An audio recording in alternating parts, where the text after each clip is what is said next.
Bill O'Brien, out. He wasn't fired. He just left. 2 weeks after Bill O'Brien's hired to be the next Ohio State offensive coordinator, quarterbacks coach, and play caller, taking that off of Ryan Day's plate.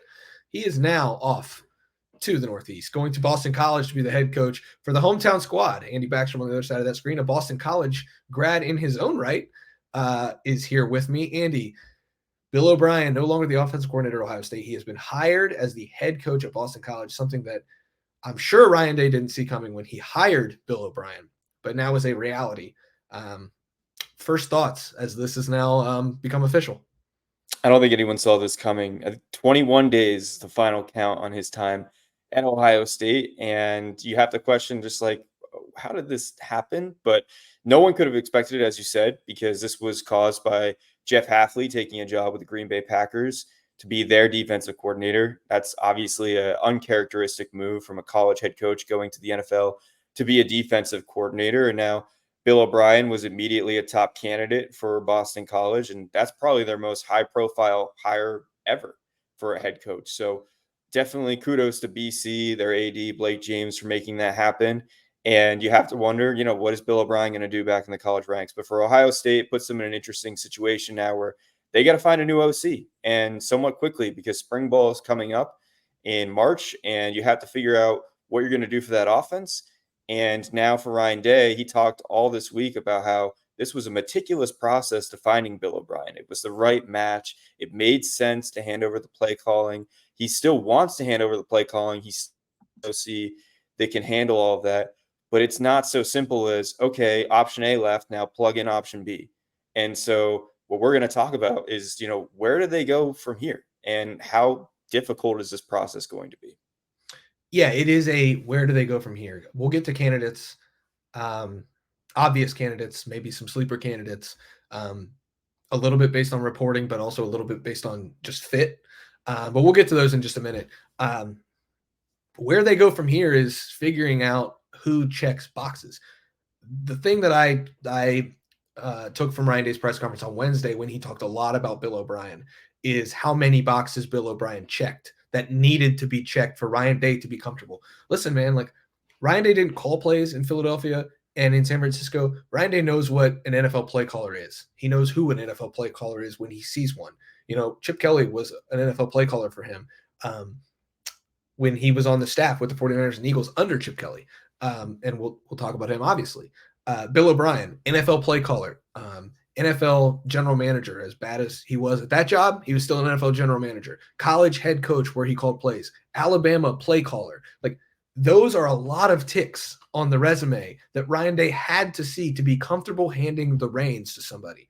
And I'm going to be honest, I don't think there are many people who fit the boxes Ryan Day wants in a play caller. Because if you don't fit the certain number of those boxes that need checked, Ryan Day will just call the plays himself. He's really good at calling plays. He knows he has to give it up, but that doesn't mean he has to give it up. Knowing you need to do something and actually doing it are two different things. I think at this time last offseason, he knew he needed to do it, and he didn't do it because he didn't have somebody he trusted to do it. If the next person doesn't check all those boxes, and that's at lettermenrow.com right now, by the way, I wrote about this. If the next person doesn't check all those boxes, I wouldn't be surprised if Ryan Day just keeps it for himself again, especially this late in the process. If this was December 9th, you would have a month to find your offensive coordinator. And that already happened. And Ryan Day found one, and then he got poached by Boston College.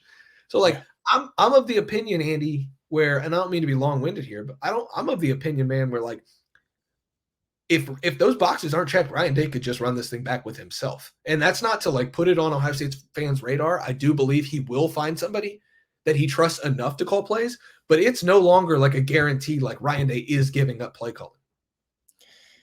Yeah, I could see that happening for sure. I mean, I agree with you that I think he is going to find someone, and I think he's going to try to still make this work because I do believe he's genuine in saying that he shouldn't be the play caller. But I do think it would be a little bit concerning given everything he did say and was honest about how, he's not on a Wednesday night thinking about what to call on 3rd and 4 from the 21-yard line. He has way too much on his plate. He has to be the CEO. He has to worry about NIL. He has to worry about the transfer portal. He has to worry about roster retention and roster management. He has to be the general manager of this team. I know Mark Pantoni does an absolutely amazing job with this program, but there's almost a general management aspect of it as a head coach that still exists in college football nowadays that just overtakes everything. And I think it's so hard to do both. And I think he realized that. And I think that's why there should be a sense of urgency to get someone in there with experience as a play caller. And, I think that's going to be really critical for this team, because he said there was a point even in the season where he realized this needs to happen. And I think when you say that, it's hard to go back on that. It would be really tough look to be like, well, I'm actually going to call plays again, even though he had already said, I knew during the season that this needed to happen. So maybe he needs to broaden that checklist. Maybe he needs to have an open mind and take a risk. But it's for sure that he was very confident in Bill O'Brien being the option. For one, the NFL experience, the college experience, also just experience in general, coaching for over 3 decades, the tie that they had with both New England backgrounds. There was a lot of mutual respect there, even that they were together. You could just tell the way that Ryan Day talked about Bill O'Brien. He really trusted his eye. I mean, he was talking about the evaluation standpoint of looking at the offensive line, identifying talent. You could tell that Ryan Day was trusting the fresh set of eyes and the terminology that they use in the offense. So this is a loss for Ohio State. It's one they can recover from, but it's a loss not because it's Bill O'Brien in the name, but as you said, because of how much Ryan Day trusts Bill O'Brien in even just such a short time. Yeah, Bill O'Brien has been coaching football almost as long as Brian Hartline's been alive. Bill O'Brien's been coaching football longer than Keenan Bailey has been alive. Like, these are the things that Ohio State was adding to its, offensive meeting room, offensive brain trust. And now that's gone. Obviously the Kevin Wilson comparisons could be made, but Kevin Wilson wasn't even calling the offense. Ryan Day, I don't think it would be that he didn't trust him, but Ryan Day was still calling the plays. Then Kevin Wilson probably could have called plays. But now Ryan Day believes that he needs a Kevin Wilson or a Bill O'Brien to call plays. And one of the quotes that really stuck out to me on Wednesday from Ryan Day was he said this about Bill O'Brien: it had to be the right fit. And that's why we spent so much time on this and being thorough. Bill checked all those boxes for us. Okay, here we go. Who checks those boxes? Who's been a 30-year coach with head coaching experience in college, then head coaching experience in the NFL, and then head coaching experience again in college? There's only one person who fits all of the same boxes as Bill O'Brien, like almost the exact same boxes, except this guy didn't coach under Bill Belichick and Nick Saban. Like, it's kind of uncanny how there's a coach out there with all the same boxes checked as Bill O'Brien, who wants out of his current job, who could be the next Ohio State offensive coordinator if the money works out and if the chips align. And, that's obvious in Chip Kelly. And that's kind of where this starts. We've got a list at lettermenrow.com. It starts with Chip Kelly. This search may start and end with Chip Kelly. Chip Kelly has interviewed, according to multiple sources in the NFL. That's not my sources. These are like people in the NFL. I'm not taking credit for that. But I think it was first reported by the Ringer's Ben Solak that the Seahawks interviewed Chip Kelly for the offensive coordinator job. Chip Kelly has interviewed a couple other places for offensive coordinator jobs in the NFL. There were rumors and planes flying around Westwood that said fire Chip Kelly. There were rumors that Chip Kelly was going to be fired and or leave the program on his own volition. There's more than likely a split coming with Chip Kelly and UCLA, regardless of what happens. I think this is the best fit for Ohio State. It's not also to mention that Chip Kelly coached Ryan Day in college. Chip Kelly was the head coach at New Hampshire for Ryan Day. Chip Kelly was the head coach with the Eagles and the Niners when Ryan Day was on those staffs. He knows how Ryan Day works, and Ryan Day obviously knows how Chip Kelly works. And by the way, Justin Fry, the offensive line coach at Ohio State, who's come under fire a lot, had his best years of his coaching career as the offensive line coach and run game coordinator for Chip Kelly. And that run game was awesome with Chip Kelly and Justin Fry calling those plays. So all of those things lead me to say that this search starts in Westwood. It starts at the Rose Bowl. And I don't know if you have to go further than that, because that's probably the phone call that needs to be made. It's a phone call that might have already been made.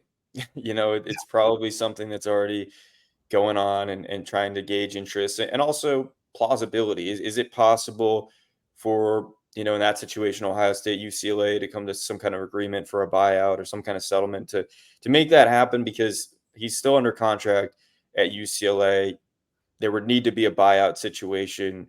You would think at least a sum of 1.5 mil, maybe more, probably more, honestly. So it would take some workarounds money wise, and it would be uncharacteristic, right? Again, a head coach leaving their post for what could be seen as a demotion in some way. I mean, we're not so long away from when being a head coach of a college program is, just below the peg of being a head coach in the NFL.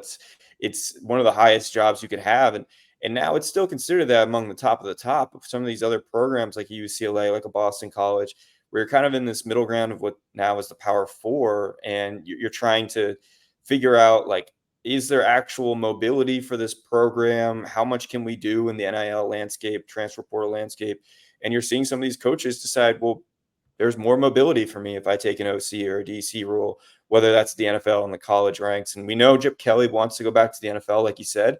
He was obviously interviewing and probing around for opportunities there. Well, a good way to get back to the NFL is to come to Ohio State and be a coordinator. And, it's happened before, it'll happen again. And it's a way to show your ability at the highest stage. If this team does what it's supposed to do at Ohio State next season, it'll be playing in the 12-team college football playoff. It'll be, potentially getting a ring, winning a national championship if Chip Kelly did his job. And if he did that well, they would be all eyes on what he did with that offense. And that would certainly lead to an opportunity when there's another head coaching cycle, but more importantly, coordinator cycle in the NFL. I don't think you'd be jumping to a head coaching job. It'd be mainly probably an OC job in the NFL. And I think that's totally possible to make that jump with Ohio State. And it's certainly more possible, in my opinion, to do that than to make that jump from a UCLA team, which could be struggling quite a bit next season. Yeah, the downside to Chip Kelly is that he is not a quarterbacks coach, because his quarterbacks coach from a lot of his time in the college football world is now the head coach at Ohio State. So he doesn't have quarterback coaching experience. And so you would need a quarterbacks coach. Now, what I will say about that, in CJ Stroud's speech winning the AP NFL Offensive Rookie of the Year last night, or I guess Thursday night, is that CJ Stroud named two coaches from Ohio State and thanking them. Ryan Day and Todd Fitch. You already got a quarterbacks coach on staff. He's not one of the 10. He can't go out and recruit. But like, if you hire Chip Kelly, you know that you have another quarterbacks coach in Todd Fitch already in the building, who's very good at what he does. CJ Stroud credits him. I think every time he takes the podium, he talks about Todd Fitch. So like, it's almost like the James Laurinaitis, Jim Knowles situation, where if you hire Chip Kelly, or if you hired Jim Knowles, you had James Laurinaitis to be the linebackers coach, even though he's not one of the 10, because the linebackers work with James Laurinaitis. If you hire Chip Kelly as offense coordinator, you don't have a quarterbacks coach then, but Todd Fitch is kind of a de facto quarterbacks coach along with Ryan Day in that instance. The other guy who doesn't have quarterback coaching experience does not check near as many boxes as Chip Kelly, but is worth a second look because he was worth a first look for Ryan Day, is Jason Candle, the Toledo head coach. Interesting resume. One thing I will say about Jason Candle is he spent 2 years at Geneva College in Pennsylvania as a player. Other than that, he was born in Ohio. He transferred to Mount Union, where he played for Mount Union, which is in Ohio. He was the wide receivers coach for 4 years at Mount Union, and then the head coach or the offensive coordinator at Mount Union for 2 years, and then immediately went to Toledo and has never left Toledo. Born, raised, played, coached, all in the Buckeye State. It is hard to find somebody more Ohio, other than maybe like Neil Armstrong or John Glenn, that is more Ohio, or Luke Fickell, than Jason Candle. Like, this man is Ohio. And so he knows what that means. He's a good play caller, but he doesn't have that NFL experience that Ryan Day is obviously looking for from hiring Bill O'Brien and being rumored to be linked with Chip Kelly again. So, like, there's a lot to like with Jason Candle, but does he check all the boxes for Ryan Day to be comfortable enough handing the reins to him? I'm not sure if I can answer yes to that. So he's an obvious candidate, but is he the candidate that we have to like zero in on right now? And is Ryan Day going to zero in on? I'll have to do some more reporting on that. And I certainly will for lettermenrow.com. Go get it for $1 for your first month on the message board. But Yeah, the Candle one is interesting to me because he doesn't check the boxes that it appears Ryan Day wants in his next play caller. Yeah, that's where you'd have to be a little bit more open-minded, right? It's like not to be Callan Cowherd, but like, the analogies he uses, right? It's like you're dating, you're looking for the right person and you have a checklist of items, and sometimes you need to open your mind up a little bit. This would be a case where you need to be a little bit more open-minded, like have NFL experience. He doesn't even have now Power Four coaching experience in terms of being a head coach or play caller, and you have to look at that and be like, okay, that's not what we wanted originally, but it is an option that we should still consider given the Ohio roots. But more importantly, the success he's had offensively in the MAC. I mean, he's had one of the best offenses for years now in the MAC, and that can't be ignored. And some of that success has been replicated before in college football. And so I think that's certainly something to consider and someone to consider for this role because, yeah, it's got to be filled. And I know Ryan Day said he's not just going to fill it, but you have to have an open mind to take a chance on someone, just like people took a chance on Ryan Day. When he was hired as the OC at Ohio State, the co-OC, I guess, at the time, you could see that was a little bit of a chance they were taking on him. It wasn't guaranteed that Ryan Day was going to be super successful coming from the NFL, having been the OC at Boston College, to then be a co-OC at Ohio State. I mean, that's a chance in itself. So I think there has to be a little bit of a open mind, taking a little bit of a risk here, because I do think it's fundamentally important that he still gives up play calling. I think that now he's said it. It's going to be hard to go back from that. That's just Jason Candle, another candidate. We also were talking before the show about a few other guys that should just be thrown in the mix. One of them is Frank Reich. He's been in the NFL. He's clearly got the experience from that standpoint. Play caller, was really successful with the Philadelphia Eagles. Has had a little bit of a rough time since. Had some success in Indianapolis as their head coach. Not nearly as much success with the Carolina Panthers, but someone to consider in terms of he knows quarterbacks. He played the quarterback position. You would get that nail on the head right there. He was evaluating C.J. Stroud even for the #1 overall pick last year. He's been in that building for pro day. Someone to consider, maybe more of a wild card at this point, but that's just another name to have on the radar because he's up. He's unemployed right now. He needs a job, and that's certainly a good jumping off point, as we said, for the NFL if you want to get back into it. Yeah, I would also include Brian Johnson, who has college football coaching experience and NFL experience, is the current offense coordinator of the Philadelphia Eagles.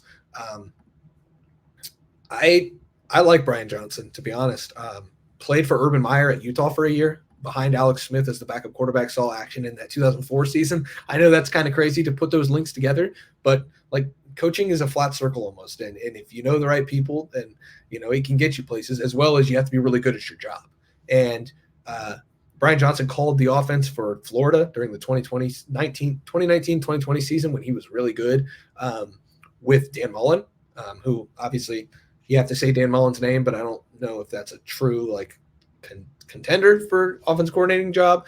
But now he's back in the NFL. Brian Johnson is. He's got play calling experience at both the NFL and college level. So checks the boxes Ryan Day's looking for. The other one that I'll tell you, just because it's a name that fits the boxes, is Joe Moorhead, who called plays for Penn State during the best of James Franklin's Penn State, and then was the head coach at Mississippi State, was also the head coach, is the head coach at Akron. If you're looking at the Toledo head coach, the MAC head coaching level is a pretty good place to be for coordinators. Look at what Alabama just did. You get your defensive coordinator when Kane Womack, the head coach at South Alabama, is now the Alabama defensive coordinator. It's becoming more of that's the way that you rise in the coaching industry. As you're a head coach in the MAC or the Sun Belt, then you become a assistant on a bigger staff, and then you become a head coach. If Joe Moorhead wants to become a Power 5 head coach again, leaving Akron, be the head coach at Ohio State, be the offense coordinator at Ohio State, then get a better job from there, it's an option, because Mo Linguist just left the Buffalo staff to be the defensive backs coach, not even a defensive coordinator at Alabama. So all of these things should be considered, but I think that it's pretty fair to start and end this conversation with Ryan Day's mentor, Chip Kelly. Yeah, and I will note that with Brian Johnson, he is available because the Eagles did move on from him. Yeah. They'll have Kellen Moore. So another guy like Reich that it is available. And that's a big thing right now. We're in February, and we're at a point where it can be a pro and it can be a con for Ohio State. The obvious con is that this is pretty late in the offseason. Spring ball is coming up. There's a sense of urgency to need to fill that role, to have someone to direct the offense if it isn't going to be Ryan Day. The advantage of it is that you're not competing with any other places. Most people have their staffs in place. We are past the major competition standpoint of, poaching coaches, unless there's another Boston College situation, or, competing among candidates for certain positions. So this gives Ohio State a little bit of agency in figuring out, like, hey, we're the option available. We're a really good option. We're going to contend for a national title. You have a chance of mobility if you want to leave for the NFL or another coaching job in college. And that gives them some power and leverage at this point to kind of be able to say, like, hey, come to us because we're the only one open. And by the way, we're a pretty good open spot. Like, this is not some chump deal. So there are pros and cons to this. It's not all negative. Like I said at the beginning, this is a loss for Ohio State, but it's not something they can't recover from. They just need to be, I think, a little bit meticulous with this process, making sure they get the right fit, as Ryan Day said he would, and I believe he will. The question is just, I think it's going to be so important for him to trust someone else. It's clear that he trusts himself and his ability, but I think at this point, he needs to be able to trust someone else and try to give this up, because we've seen what's happened the last couple of seasons where he's flirted with it and not done it. There's got to be a change this year. Yeah, if this was this time next year and Bill O'Brien had been in the building for a year, you might see that Brian Hartline learned from Bill O'Brien and is ready for that step. But now we're in a weird situation. Ohio State is certainly in a weird situation as Bill O'Brien is moving on, becoming the head coach at Boston College. Just a whirlwind of a 21 days for the O'Brien family and for the Ohio State football family as the Buckeyes now search for a new offensive coordinator. We're going to have full coverage of it at lettermenrow.com. $1 for your first month. That's right. $1 gets you all the way to the start of spring practice. You'll be so satisfied that you'll want to just pay whatever. Andy Backshall on the other side of that screen. I'm Spencer Holbrook. Thanks for watching. Thanks for listening. We'll see you guys over at lettermenrow.com, where we continue to cover the departure of Bill O'Brien to the Boston College Eagles and Ryan Day's pursuit of a new offensive coordinator.